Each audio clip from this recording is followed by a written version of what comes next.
This Giving Tuesday was a special grand opening at Pier Plaza.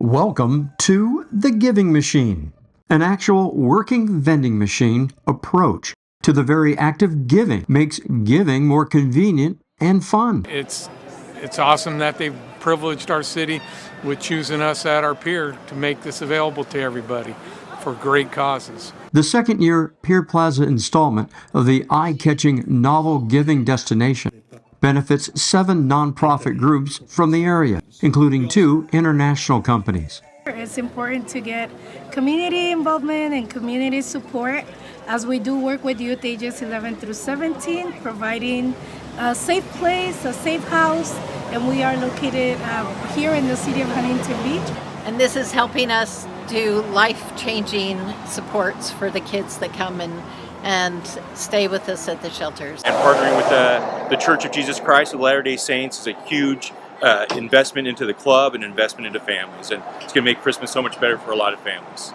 The Giving Tuesday debut was helped along by Fox 11 News and curated by the Church of Jesus Christ of Latter-day Saints, plus corporate sponsors. If you really care that you want to give like a soccer ball to help the Boys and Girls Club, that's what you can pick to give to them. Or you can get a month full of diapers because you know what it was like to have children and not have diapers, and so you can help somebody that needs that in their life. I'm going to do the therapy dog to Chalk. I want to make sure that the boys and girls get soccer balls and jump ropes. So a holiday stop at the pier might include reaching for that credit card and going shopping for those in need.